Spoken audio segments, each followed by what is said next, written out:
Office থেকে বের হয়ে মাউতলের দিকে আসলেই তখন আমাদের বৈষম্য কোঠা আন্দোলনকারী ভাইদের সাথে, এখন আসলে বৈষম্য কোঠা আন্দোলন নয়, এখন সকলে এই আন্দোলন, জাতি ধর্ম বর্ণ নির্বিশেষে সকলেই এই আন্দোলনে শরিক হয়েছে। তা মাউতল মেডিকেলের এদিকে আসার পরে দেখলাম আসলে এই আন্দোলন চলতেছে। নিজের কাছেও মনে হলো যে না, আন্দোলনে আমার দায়িত্ব শরিক হওয়া। আন্দোলনে শরিক হওয়ার সাথে সাথে একটা পোস্ট আসলো বাংলাদেশ ছাত্রলীগের। গতকালকে একটা পোস্ট দেখলাম যে একজন ছাত্রলীগ নেতা মারা গিয়েছে। জিনিসটা আমার কাছে মানে অতটা ভালো লাগে নেই বা কোনো আনন্দেরও বিষয় নয়, কিন্তু সবচাইতে কষ্টের একটা বিষয় হলো যে এখানে তাদের সাধারণ সম্পাদক এবং সভাপতি, অর্থাৎ লক্ষ্মীপুরের সাধারণ সম্পাদক ও সভাপতি এখানে তারা স্বাক্ষর করে তাদের ছাত্রলীগের যে নেতা সে যে মারা গিয়েছে তা নিশ্চিত করেছে। কিন্তু কমেন্ট বক্সে আমি দেখে রীতিমতো অবাক হয়ে গেছি যে মানুষ তাদের কত পরিমাণ ঘৃণা করে, বাংলাদেশ এই ছাত্রলীগদের কত পরিমাণে ঘৃণা করে তা বলার ভাষা আমার কাছে নাই। প্রত্যেকটা লোক আলহামদুলিল্লাহ আলহামদুলিল্লাহ আলহামদুলিল্লাহ বলে যাচ্ছে, লিখেই যাচ্ছে। মানে এই লেখার ধারা কোথায় শেষ হয়েছে আমি স্ক্রলিং করেও পাচ্ছিলাম না। এত বড় মানে একটা প্ল্যাটফর্ম, একটা লোকও মানে একবারের জন্য বলল না ইন্নারিল্লাহ। মানে তারা ঘৃণার কতটুকু শেষ সীমায় গিয়েছে যে এটা ভাষায় প্রকাশ করার মতো না। আরও কিছু কিছু মানুষ তো রীতিমতো গালাগালিও করেছে। আমি অবাক হয়ে যাই যে মানুষ মরে গেলে আমরা সব সময় তার জন্য দোয়া করি এবং তার ভুলভ্রান্তির জন্য মানুষের কাছে ক্ষমা চাই। আর সেখানে ক্ষমা চাওয়া তো দূরের কথা, নিজের কাছে মনে হয়েছে যেন আমি একটু আলহামদুলিল্লাহ লিখি। কারণ ওদের আচরণ, অত্যাচার মানুষ সহ্য করতে না পেরে এই পর্যায়ে চলে গেছে। একটা দল করার কারণে যদি আমাকে এইভাবে মৃত্যুর পর লাঞ্ছিত হতে হয়, তাহলে সেই দল করার চাইতে না করা ভালো।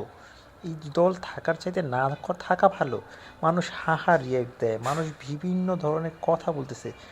আমি আমি বলবো আমার যে ভাইয়েরা এখনও এইরকম লাঞ্ছিত একটি দলের সাথে সম্পৃক্ত আছেন, তারা অবশ্যই অবশ্যই এখনই দল ত্যাগ করেন।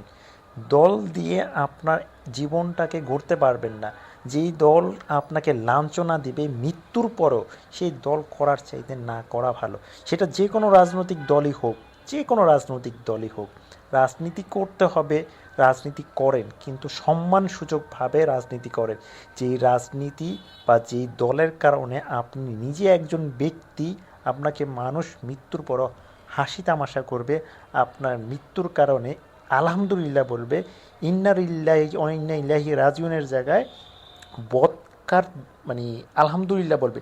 এটার চাইতে কতটা মানে এইটা যেন কতটা খারাপ দিক বা কতটা লাঞ্ছনার দিক আমি ভাষায় প্রকাশ করতে পারতেছি না। তা আপনারা যারা বলবো যে না এখনও এই দলের সাথে আছেন, শুধু এই দল না, রাজনৈতিক কোন যেই সকল দলের সাথে আছেন যাদের কর্মকাঠামো এমন লাঞ্ছনামূলক অপমানমূলক, তারা দল ছাড়েন। দল দরকার নাই, আগে নিজের মান সম্মান দরকার। আপনি মরলে আপনার আমল নামাই যাবে, আপনার দলের আমল নামা যাবে না।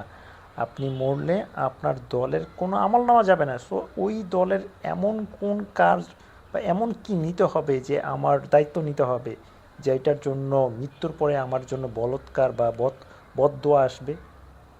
বদদোয়ারও তো কিছু ভাষা থাকে, এটা তো বদদোয়ার সবচাইতে উপরের লেভেলে চলে গেছে। তাই আমি আমার সকল বন্ধুদের, আমার এই ভিডিওর মাধ্যমে আমার সকল বন্ধুদেরকে বলবো যে যারাই যেই দলই করো, দল যদি ভালো হয় তাহলে করো। দল থেকে যদি মনে হয় যে না মৃত্যুর পরে তোমার এরকম তিরস্কার, অপমান এবং লাঞ্ছনামূলক কথা আসবে, তাহলে দল ত্যাগ করো। কোনো দরকার নেই দল ত্যাগ করা। সুন্দরভাবে জীবন পরিচালনা করো, একটু ভালো থাকো, যাতে তোমাকে মানুষ মরার পরও বলে যে না অমুক ছেলে মারা গিয়েছে, আল্লাহ তাকে বেহেশত নসিব করো। অমুক ছেলে মারা গেছে, তার পরিবার ভালো ছিল, সকলে ভালো ছিল। তোমার কর্মকাণ্ডে যাতে তোমার পরিবার সহ অন্য কেউই লাঞ্ছিত না হয়, এটা তোমার আমার সকলের দায়িত্ব, আমার বন্ধুদের সকলের দায়িত্ব, যাতে আমার কারণে আমার কোনো বন্ধু লাঞ্ছিত না হয়। তা আমি আমার এই ভিডিওর মধ্যে সকলকে অনুরোধ করব শুধু যে এই রকম অপমানজনক কোনো কাজে না যাওয়ার জন্য। আমাদের মেয়ে বোনেরাও রাস্তায় নেমেছে এই কোটা আন্দোলনের জন্য। আসলে কোটা আন্দোলন না, এখন এক দফা এক দাবি, সরকার পতন এবং সরকারের যেই নৈরাজ্য চলেছে এই নৈরাজ্যের পতন। আমরা চাই যেই আসুক, যেই সরকারই হোক, সুন্দর বাংলাদেশ করুক। আমাদের যাতে কখনো কোনো ভাইয়ের রক্ত না যায়, কোনো বোনের রক্ত না যায়, কোনো বোন ভাই যেন লাঞ্ছিত না হয়, আহত না হয়, রক্ত যেন না খায়, মশার মতো যাতে রক্ত না খায়। আমরা চাই সুস্থভাবে স্বাধীনভাবে এই দেশটা থাকতে এবং পরিচালনা করতে। সকলকে ধন্যবাদ। আল্লাহ হাফিজ।